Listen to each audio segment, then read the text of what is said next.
People have been angry at me for a long time for saying the things they'd rather not hear. It's fine, I'm used to it, but I'll tell you, it never gets easier. Edward Snowden tweeted. Snowden has made an emphasis on the necessity of buying Cardano in this crash. Why should we believe him? Is there something he knows that we do not know of? Watch this video until the end to find out. In 2013, it was revealed that Edward Snowden, who was a former intelligence contractor for the U.S. National Security Agency, exposed the existence of highly classified information about the NSA.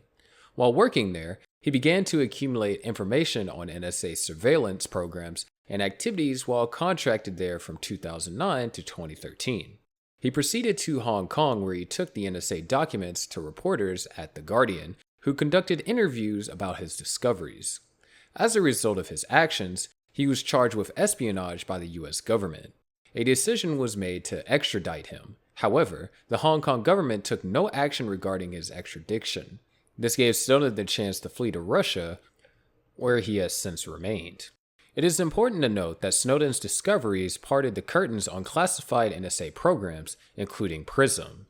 This undercover data mining operation collected users' private data from companies such as Apple, Facebook, Google, and AOL. In addition to his discoveries was an NSA court order compelling the internet service provider, Verizon, to turn over metadata for millions of its users. Concerning the fall of 2016, the cryptocurrency world was aflutter with excitement about creating a new kind of cryptocurrency, Zcash. Unlike Bitcoin, which was designed to be completely transparent and trackable, Zcash was coded to hide all information about financial transaction. Snowden was addressed as the mystery man behind the success of this cryptocurrency. His spycraft helped in a myriad of ways. He introduced what he described as the CIA concept of random purchases. According to Wilcox, one of the developers of Zcash, Snowden also used a simple yet effective disguise to buy a fresh computer for the Zcash ceremony in Russia. His efforts played a secret role in creating the privacy-enhancing cryptocurrency Zcash. Judging by his actions, is it safe to conclude that Snowden has an absolute obsession with privacy?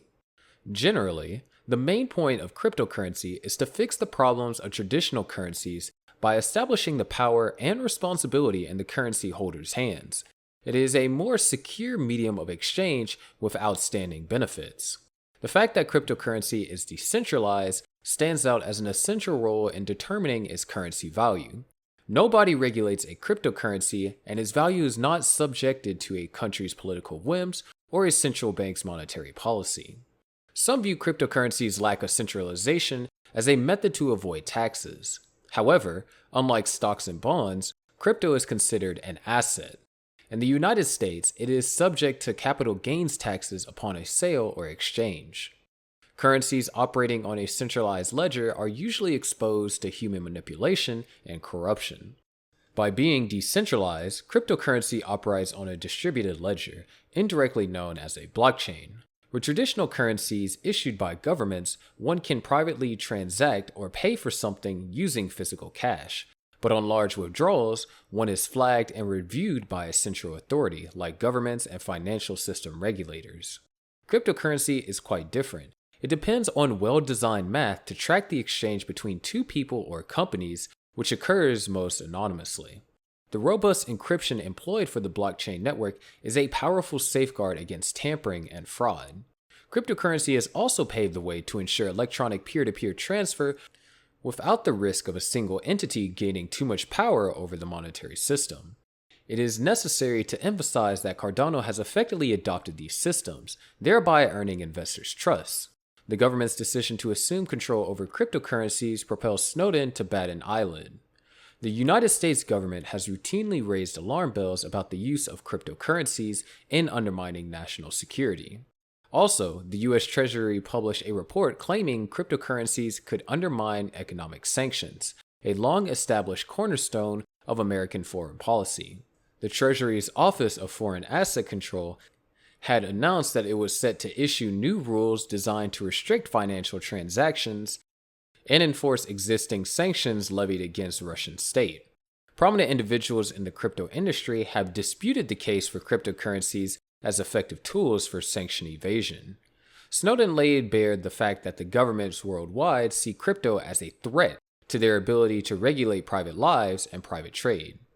I think governments correctly perceive crypto as an evolving threat to traditional tools, which they have grown accustomed to, he said in a yearly retreat centered around developments in cryptocurrency, blockchain, and decentralization, known as Camp Ethereum. He further added that financial systems across the world, especially in the US, are incredibly invasive. Snowden has a critical stance on cryptocurrencies such as Bitcoin because of their lack of privacy. Recently, he mentioned that Bitcoin is a continuation of politics by other means. According to him, a good medium of exchange should be subject to anonymity. Also, he weighed in his concern on the rise of the central bank's digital currency, expounding on the reasons for the new assets being problematic. His problem with CBDCs is that they could give governments excessive control over citizens' finances. A CBDC is a digital version of fiat currency, backed by a central bank. They are centralized by design, unlike cryptocurrencies.